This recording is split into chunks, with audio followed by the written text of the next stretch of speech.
দুই দেশের মধ্যে বিশেষ করে পলিটিশিয়ান কতগুলো যে কিছু কিছু পলিটিশিয়ান উক্তি এমন এমন যে উক্তি করছেন যেগুলো তো অনেকটা যুদ্ধের দিকে ঠেলে দিচ্ছে দুই দেশের। ছায়ানট উদীচী বাংলাদেশের সংস্কৃতির একক ইজারাদার না, তাই না? বাংলাদেশের আরো অন্য মানে প্রেক্ষাপট আছে, তাই না? যে অনেকে বলছে এই বোধহয় লেগে গেল, এই ধরনের একটা সম্পর্ক ভারতের সাথে বাংলাদেশের, কিন্তু এই সম্পর্ক এখন যে পর্যায়ে গেছে এটা কোনো সময় ছিল না। ভারত বাংলাদেশকে দরকার, ভারত বাংলাদেশকে তার পজিশন চেঞ্জ করতে হবে। তারা বাংলাদেশকে সেই পাকিস্তানিদের মতো দাবাইয়া রাখা যদি করতে চায় তাহলে ভারত ক্ষতিগ্রস্ত হবে। ভারতের সঙ্গে বাংলাদেশের কূটনৈতিক সম্পর্ক কোন পর্যায়ে আছে বলে আপনি মনে করেন এখন? আসলে দেখুন, ভারতের সাথে বাংলাদেশের সম্পর্কটা হচ্ছে এখন সর্বনিম্ন পর্যায়ে। বিশেষ করে যদি আমরা গত 20 বছর পর্যন্ত দেখি আর কি, এর আগেও কিন্তু টানাপোড়েনের সম্পর্ক ছিল, কিন্তু আমার কাছে যেটা মনে হয় আর কি, এই সম্পর্কটা কিন্তু শীতল এবং উষ্ণ, কোনোটা না হয় একটা ব্যালেন্সড একটা relationship between the peoples, not between the politicians. এবং আজকে দেখুন সম্পর্কটা কেন এত শীতল, এবং শীতলও বলা বলতে ঠিক হবে না আর কি, এর থেকে এখন বলবো একটু স্থিরতার মধ্যে যাচ্ছে সম্পর্কটা, এবং টানাপোড়েনের ভিতরে যাচ্ছে। এবং অনেক সময় দেখা যাচ্ছে যে অনেকে বলছে এই বোধহয় লেগে গেল, এই ধরনের একটা সম্পর্ক ভারতের সাথে বাংলাদেশের, কিন্তু এই সম্পর্ক এখন যে পর্যায়ে গেছে এটা কোনো সময় ছিল না। আসলে দেখুন, বিশেষ করে বিগত যে স্বৈরাচারী সরকার, ব্রিটিশ সরকার যেটা আমরা বলছি, যে তার পতনের পর কিন্তু যখন এই professor Muhammad Yunus take over করলো, তাকে আসলে বেসিক্যালি কিন্তু বসানো হলো এই পজিশনে। এবং আমি তখনও বলেছি, এখনো বলছি, we had no other choice other than professor Muhammad Yunus. আজকে যদি প্রফেসর মোহাম্মদ ইউনূস যদি না হতো, বাংলাদেশকে বোধহয় এতদিনে বোধহয় একটা বোধহয় স্বৈরাচারী সরকার, বা একটা বলতো যে যে অনেকটা রিলিজিওসিটির ধর্মান্ধতার সরকার এইরকম কিন্তু বলতো। এবং ডক্টর মোহাম্মদ ইউনূসের জন্য কিন্তু বাংলাদেশের এটাই। তো আমি মনে করি যে প্রথমেই কিন্তু দেখুন, মোদী কিন্তু, প্রধানমন্ত্রী মোদী প্রথমেই কিন্তু ডক্টর মোহাম্মদ ইউনূসকে কিন্তু ওয়েলকাম করেছেন এবং স্বাগত জানিয়েছেন।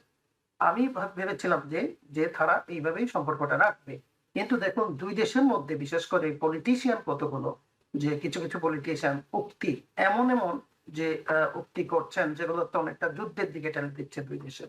অথচ আমাদের দেখুন দুইটা দেশ, আমরা কিন্তু ঐতিহাসিক ভাবে, ঐতিহ্যগত ভাবে, সাংস্কৃতিক ভাবে, কৃষ্টি বলেন, সব দিক দিয়ে বলেন, যে আমরা কিন্তু ভাতৃপ্রতিম দেশ, এবং we cannot afford actually bad relationship. Bangladesh ছোট হতে পারে ভারতের থেকে, but still is very important for India. India আমরা বলছি Bangladesh is three sides surrounded by India. That is a good side and also bad side for both countries. আপনি ছোট country আর বড় কান্ট্রি বলে যে আপনি ইয়ে করবেন সেটা না। আমরা চাই সেই সম্পর্কটা সবসময় হচ্ছে একটা সুন্দর সাবলীল সম্পর্ক থাকবে। এবং এই সম্পর্ক শুধু কিন্তু ঐতিহ্য এবং কৃষ্টি এগুলো না, কিন্তু আপনার দেখুন আমাদের ব্যবসা বাণিজ্য সব ধরনের, এবং যে ম্যান পাওয়ার, যে বাংলাদেশে কিন্তু অনেক ভারতীয় কাজ করেন, এবং আমরা জানতাম যে এক সময় আমেরিকার পরে কিন্তু সেকেন্ড রেমিটেন্স বাংলাদেশ থেকে যেতে হচ্ছে ইন্ডিয়াতে। So all this things actually এর উপর যে বিশেষ করে, এই যে আমি গতকালকে দেখলাম শুভেন্দু অধিকারী নামে একজন লিডার আছে বিজেপির, এমন ভাবে যে কমেন্ট গুলো করে যে আমরা কল্পনা করতে পারি না বাংলাদেশের ইয়ে থাকতে পারবে না, মিশন থাকতে পারবে কিনা। সাধারণ মানুষ বলতে পারে যারা বুঝে কম, কিন্তু এই পলিটিশিয়ানরা যখন বলে তখন কিন্তু এই সম্পর্কটা কিন্তু একেবারে তলানিতে গিয়ে থাকে এবং সেটা ধ্বংসাত্মক হয়। তো এই ধরনের উক্তিমালাগুলা কিন্তু আসলে আমার মনে হয় আর কি করা উচিত না। এবং বাংলাদেশে আমরা দেখেছি যে ইয়াংস্টার বিশেষ করে যারা আপনার ধরেন জুলাই বিপ্লবে যারা অংশ নিয়েছিলেন, হ্যাঁ, there are like they are quite mature, কিন্তু বলবো আমি যে মাঝে মাঝে কিন্তু কতগুলি ইমেচিউর উক্তিমালা তারাও করেন, which is not also expected, আমরা চাই।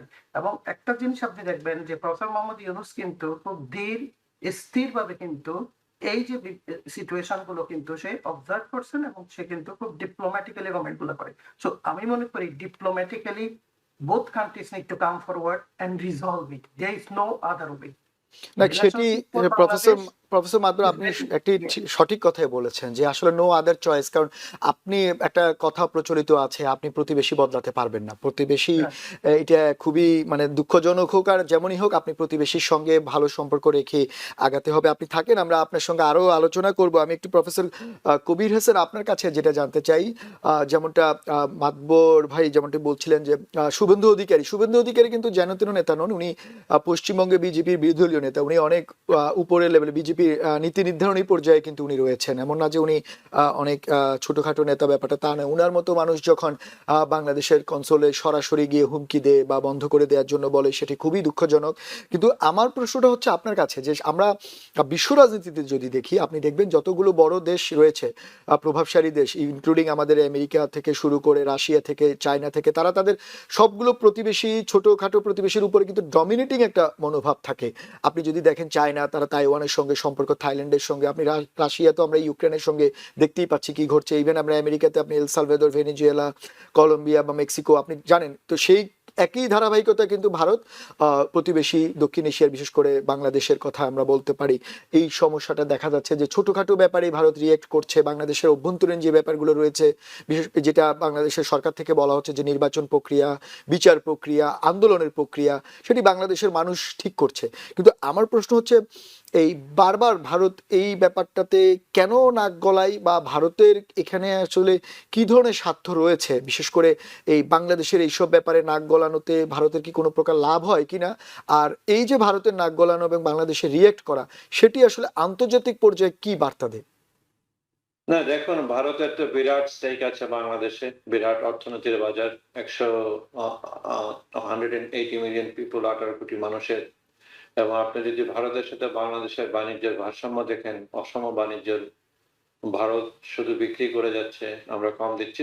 সঙ্গত কারণেই ভারত বিরাট কান্ট্রি, ওদের অনেক কম্পারেটিভ অ্যাডভান্টেজ আছে। আর আপনি যে কথাটা বললেন যে আমরা প্রতিবেশী বদলাতে পারবো না, সেটা ঠিক। কিন্তু প্রতিবেশীর সাথে প্রতিবেশীর একটা মানে রেসপেক্টের সম্পর্ক থাকা দরকার। ভারত আসলে সেই জায়গায় ভুল করছে, বাংলাদেশকে অবদমিত করে তাদের মানে তাদের মতো করে সরকার, গত 17 বছরে যে স্বৈরাচারী সরকার, যে হাসিনাকে ওরা ক্রিয়েট করেছে, ভারত আসলে নিজের প্রয়োজনে হাসিনাকে এতটা স্বৈরাচারী করাও ঠিক হয়নি। আজকে হাসিনাকে ভারতে পালিয়ে যেতে হচ্ছে।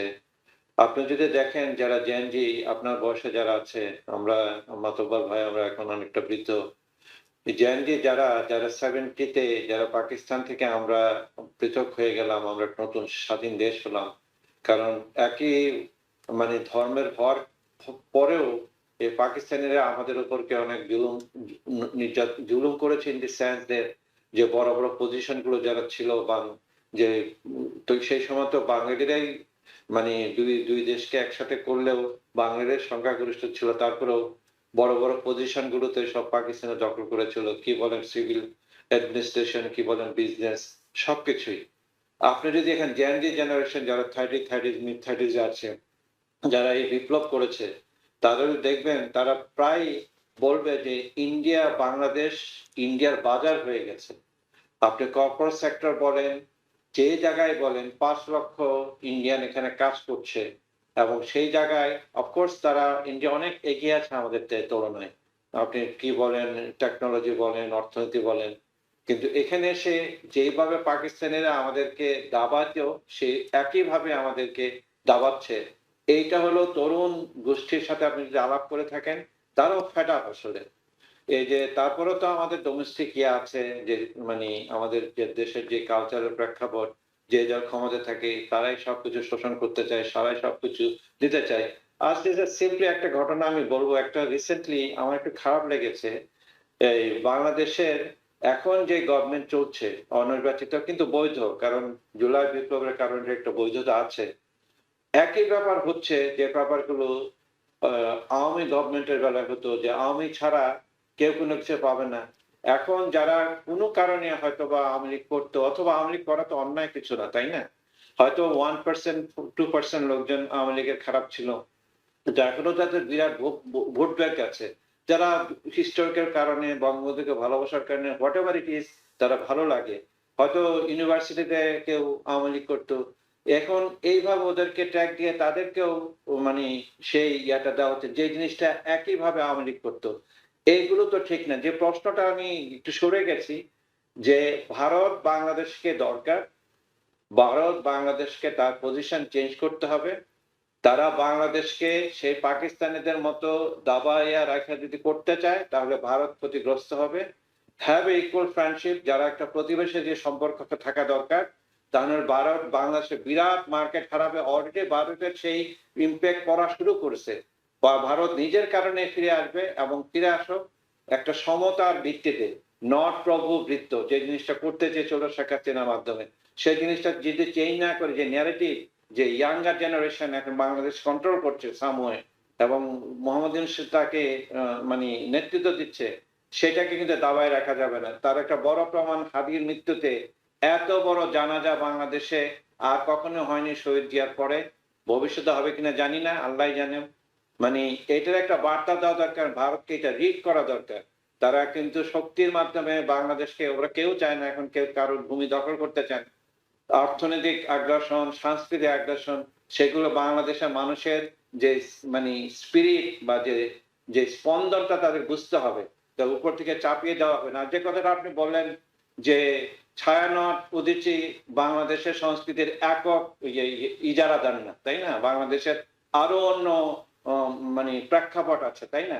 তারা এক ধরনের সাংস্কৃতিক আন্দোলন করছে, কোনো অসুবিধা নেই, আমাদের ভিন্ন মত থাকতে হবে, কিন্তু তারাই আমাদেরকে প্রতিনিধিত্ব করছে, সেই বয়ানও চেঞ্জ করতে হবে।